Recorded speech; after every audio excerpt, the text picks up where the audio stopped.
ప్రస్తుతం ఉన్న జనరేషన్లో దాంపత్య జీవితాన్ని సంతోషంగా కొనసాగించటానికి కొన్ని జంటలు ఎన్ని ఇబ్బందులు పడుతున్నాయో ప్రత్యేకంగా చెప్పాల్సిన పని లేదు.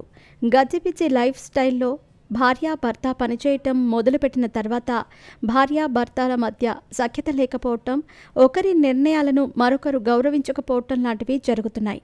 ఫలితంగా తరచూ వివాదాలు, ఆఖరికి విడాకులు. అయితే దాంపత్య జీవితం సంతోషంగా నిండు నూరేళ్లు సాగాలి అంటే డేట్ నైట్ తప్పనిసరి అని చెబుతోంది మెగా కోడలు ఉపాసన. ముఖ్యంగా తమ వివాహం జరిగి 12 ఏళ్లైనా తమ దాంపత్య జీవితంలో ఎటువంటి అవకతవకలు జరగకుండా జాగ్రత్త వహించడానికి కారణం ఈ డేట్ నైట్ అంటూ తమ వ్యక్తిగత విషయాలను అందరితో పంచుకుంది ఉపాసన. మరి ఈ డేట్ నైట్ అంటే ఏంటి? దాంపత్య జీవితం సంతోషంగా ఉండాలి అంటే ఉపాసన చెప్పిన టిప్స్ ఏంటి అనే విషయాలు ఇప్పుడు వైరల్గా మారుతున్నాయి. ఇటీవల ఒక ఇంటర్వ్యూలో పాల్గొన్న ఉపాసన మాట్లాడుతూ, బలహీనపడుతున్న భార్యాభర్తల బంధం మధ్య ఈ డేట్ నైట్ అనేది నిజంగా ఒక వ్యూహాత్మక, ప్రయోగాత్మక అడుగు. ఈ జనరేషన్లో పెళ్లిళ్ళు కొన్ని, పెళ్లి ఆల్బమ్స్ వచ్చేలోగానే విడాకుల వరకు వెళుతున్నాయంటే ఎవరైనా నమ్మగలరా? కానీ ప్రస్తుతం బయట పరిస్థితులు అలాగే ఉన్నాయి. ఉరుకుల పరుగుల జీవితంలో కాసేపు కూర్చొని మాట్లాడటానికి కూడా అవకాశం లేకుండా పోతోంది. ఏదైనా సమయం మిగిలి ఉంది అంటే దానిని మనం ఫోన్, టీవీ లేదా ఫ్రెండ్స్తో కలిసి బయటకు వెళ్ళటం లాంటి వాటికే కేటాయిస్తున్నాం. కానీ మన వారితో మనం సమయాన్ని గడపలేకపోతున్నాం.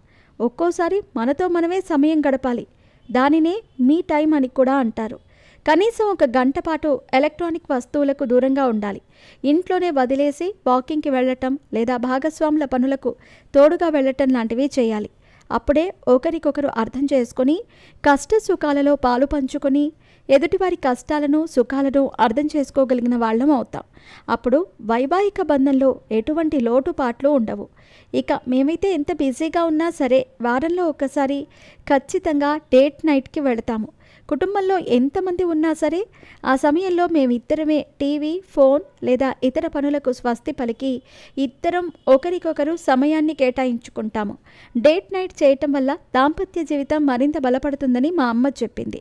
దీనిని మేము అలాగే పాటిస్తున్నాం కాబట్టి ఇప్పుడు మా వైవాహిక బంధంలో ఎటువంటి ఒడిదుడుకులకు ఛాన్స్ లేకుండా సవ్యంగా సాగటానికి కారణమయ్యింది అంటూ ఉపాసన తెలిపింది. మొత్తానికైతే దాంపత్య జీవితం సంతోషంగా ఉండాలి అంటే ఇలా భార్యాభర్తలు ఇద్దరూ తమకంటూ ఒక సమయాన్ని కేటాయించుకోవాలని ఉపాసన తెలిపింది. మరి ఉపాసన చెప్పిన ఈ టిప్ని నేటి తరం జంటలు పాటించి తమ మధ్య ఉండే దూరాన్ని తగ్గించుకోవాలని కూడా అభిమానులు కోరుకుంటారు. మరి ఉపాసన చెప్పిన ఈ టిప్స్ను నేటి తరం జంటలు పాటించి తమ మధ్య ఉండే దూరాన్ని తగ్గించుకోవాలని కూడా అభిమానులు కోరుకుంటున్నారు.